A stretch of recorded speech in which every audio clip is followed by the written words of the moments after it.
जमील ने इससे पहले दिल्ली तो क्या कोई शहर ना देखा था। इस शहर की खूबी, सफाई, आबादी, रौनक, ज़बान और तहजीब देखकर उसकी आंखें खुल गईं। अब तक तो वो कुएं के मेंढक की तरह ही यह समझता था कि सिकंदराबाद से बढ़कर कोई जगह नहीं और ज़िंदगी बसर करने की सिर्फ एक ही सूरत है, यानी खान साहब के घर की नौकरी। एक बच्चा है, उसको क्या पता होगा कि क्या और तरीके हैं ज़िंदगी जीने के। उसे तो लगता था बस खान साहब के यहाँ नौकरी करेंगे और वही ज़िंदगी है। यहाँ आकर 2-4 ही रोज़ में यह बात उसकी समझ में आ गई कि आदमी दुख उठाने को तैयार हो तो नौकरी से बेहतर और बहुत से काम हैं। दिल्ली में 8-10 रोज़ ठहरना हुआ। खान साहब तो हकीम के यहाँ जाते। जमील दिल्ली के कूचों और बाज़ारों में खाक छानता फिरता। उसने यहाँ की ज़िंदगी देखी और इरादा कर लिया कि किसी न किसी तरह खान साहब के फंदे से निकले और ज़िंदगी बसर करने की कोई और तदबीर निकाले। दहली तो दहली थी, फिर भी यहाँ घर की सी आसाइश कहाँ। हकीम साहब ने तवज्जो फरमाई, बीमारी बताई, नुस्खा तजवीज़ किया, खाने पीने में एहतियात बरतने की हिदायत फरमाई। गर्ज खान साहब का इलाज शुरू हो गया। दवाओं ने अपना असर दिखाया। तबीयत बेहतरी की तरफ माइल हुई। तंदुरुस्ती के आसार नज़र आने लगे। इस सिलसिले में दिल्ली में चंद रोज़ क़याम करना पड़ा। खान साहब इतने ही दिन घर से दूर रहकर घबरा गए। इसी घबराहट में उन्होंने अपने घर वापस जाना तय किया। हकीम साहब से मुलाकात की, उनकी हिदायत पर अमल करते हुए 20-25 रोज़ की दवाएं खरीद लीं और सिकंदराबाद चल खड़े हुए। इस दफ़ा उन्होंने रेल में सफ़र करना मुनासिब समझा। उनका ख्याल था कि जितना आराम रेल में मिल सकता है उतना लारई में कहाँ। उन्होंने सोचा रेल में ज़्यादा आराम से चले जाएंगे। खान साहब तो सेकंड क्लास में सवार हुए। जमील को टिकट देकर कहा, तुम तीसरे दर्जे के किसी डिब्बे में बैठ जाओ। खान साहब ये कहकर अपनी जगह पर आराम से लेट गए। जमील सलाम करके रुखसत हुआ। उसने सोचा दिल्ली रह जाने का इससे बेहतर भला और कौन सा मौका होगा। जमील यहाँ पर सोचता है कि खान साहब रेल से निकल जाएंगे और इससे अच्छा मौका दिल्ली में रुकने का कहाँ मिलेगा। सिग्नल गिरा, गार्ड ने सीटी दी और सब्ज झंडी हिलाई। रेल आहिस्ता आहिस्ता चली, फिर ज़रा तेज़ हुई और फिर तो इतनी तेज़ हो गई कि थोड़ी सी देर ही में नज़र से ओझल थी। जमील प्लेटफार्म पर खड़ा रह गया। उसका दिल धड़कने लगा। वो घबराया, सहमा, डरा, मगर हिम्मत करके अपने आप को संभाला। खान साहब ने टिकट तो दे ही दिया था। वही टिकट दिखाकर वो स्टेशन से बाहर निकल आया। इस वक्त उसके पास एक पैसा भी ना था। यह बेबसी देखकर उसका जी भर आया और एक गैर शहर में इस तरह रह जाने पर अपने आप को मलामत करने लगा। यह इसी सोच में सड़क पर खड़ा था कि एक शरीफ सूरत मुसाफिर किसी गाड़ी से उतरे।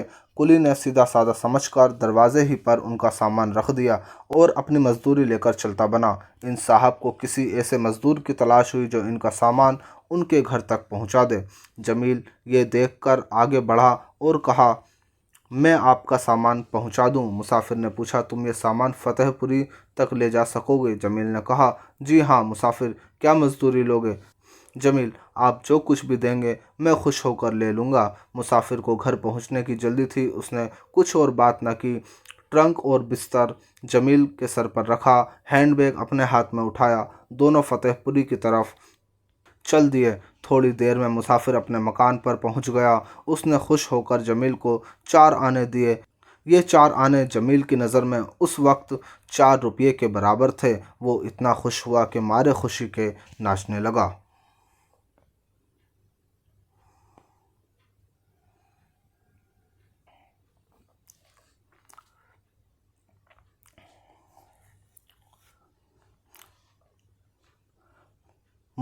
मुसाफिर का सामान रखकर जमील फिर बाजार में आया। यहाँ उसने इस ज़माने के एक पढ़े लिखे बाबू साहब को मिठाई की एक हल्की सी टोकरी और चंद कागजात का एक पलंदा लिए हुए पटरी पर खड़ा पाया। ये साहब इधर उधर देख रहे थे कि कोई मज़दूर मिल जाए। इतने में उनकी नज़र जमील पर पड़ी। पूछा, अरे ओ लड़के, मज़दूरी करेगा? जमील के जी हाँ कहने की देर थी कि बाबू साहब ने मिठाई की टोकरी और कागज़ों का वह पुलिंदा उसके हवाले किया। सामान ही क्या था, जमील इसे लेकर उनके साथ हो लिया और यह चीज़ें उनके घर पहुंचा दी। उन्होंने भी इसको 2 आने मजदूरी दी और इस तरह उसके पास अब 6 आने हो गए। इतने में रात हो गई। यह जामा मस्जिद आया, नान बाई की दुकान पर खाना खाया। सस्ता समा था, चंद पैसों में पेट भर गया। बाकी पैसों को अंटी में अच्छी तरह दबाकर जामा मस्जिद के दरवाजे की सीढ़ियों पर सो रहा। एक नए शहर में ये तन्हाई की अकेली रात किसी न किसी तरह गुजर गई। अब यह था और हिम्मत और मेहनत का मैदान। नई जगह पर, नए शहर में, कुछ पैसे और सिर्फ उसके सामने हिम्मत, मेहनत थी। सुबह उठा, वज़ू किया, नमाज़ पढ़ी और खुदा से दुआ मांगी। मस्जिद से बाहर आया, पैसे के भुने चने लेकर चबाए, पानी पिया। दूसरे मज़दूरों की देखा देखी एक छोटी सी झल्ली खरीदी और बाज़ार में चल फिरकर मज़दूरी शुरू कर दी। सच है, जो अपनी मदद करता है खुदा भी उसकी मदद करता है। यानी कि जो हिम्मत करता है, मेहनत करता है, अल्लाह भी उसकी मदद करता है। अल्लाह ने उसकी मेहनत में ऐसी बरकत दी कि शाम तक उसने 8 आने कमाए। 8-10 दिन तक उसका यही तरीका रहा। रोज़ खाने पीने के बाद 4-6 आने उसके पास बच जाते। अब उसने एक छोटी सी कोठरी किराए पर ले ली।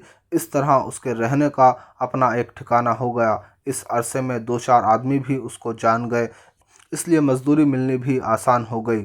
जमील की उम्र अगरचे कम थी, फिर भी उसमें चंद ऐसी खूबियाँ थी जो बहुत से मज़दूरों में नहीं होती। वो बहुत साफ़ सुथरा रहता, कपड़े मैले हो जाते तो आप धो लेता, किसी से बात करता तो नरमी और अदब से करता। नाक भौं चढ़ाना, झगड़ना और बुड़बुड़ाना तो वो जानता ही ना था। यानी कि वो मज़दूरी भले ही करता था, लेकिन उसके अंदर कुछ ऐसी अच्छी आदतें थीं। नरमी से बात करना, साफ़ सुथरा रहना, बिना किसी से लड़ना झगड़ना, नाक भौं ना चढ़ाना तो बुड़बुड़ाना नहीं। इन आदतों की वजह से उसकी जो है पर्सनालिटी निखर रही थी। अपनी बिसात से ज़्यादा मेहनत करने के लिए तैयार रहता। वो हमेशा सच बोलता, जो काम भी दिया जाता उसे बहुत अच्छी तरह होशियारी के साथ करता। काम से कभी जी ना चुराता। काहिल, निकम्मे और आवारा लोगों से अलग रहता, अपने काम से काम रखता। यही सब बातें उसकी कामयाबी का सबब बन गईं। अभी उसे दिल्ली में आए 1 ही महीना हुआ था, मगर इस मुद्दत में उसे इतनी आमदनी हुई कि कोठरी का किराया और खाने पीने का खर्च अदा करने के बाद 10 रुपये नकद उसके पास बच गए। आपने देखा कि एक बच्चे ने किस तरह से मेहनत की, मजदूरी की, कम से कम पैसे को खर्च करके उसने 10 रुपये, उस वक्त में 10 रुपये एक बड़ी रकम उसने बचा ली। उसने इस रकम में से 5 रुपया तो अपनी बहन सलीमा के लिए अपनी फूफी के नाम सिकंदराबाद भेज दिए। 3-4 रुपये खर्च करके कपड़े सिलवाए, एक जोड़ा जूता खरीदा और ज़रूरत की 2-4 छोटी मोटी चीज़ें।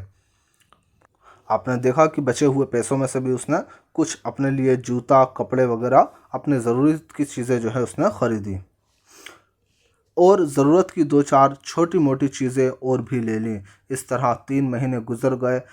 ये हर महीने 5 रुपये अपनी बहन को भेजता, कोठरी का किराया अदा करता और ख़ासा अच्छा खाना खाता रहा। इस अरसे में कभी ऐसा भी हुआ कि सारे सारे दिन मजदूरी नहीं मिली। अब आपको पता है कि हर रोज़ मजदूरी नहीं मिलती है।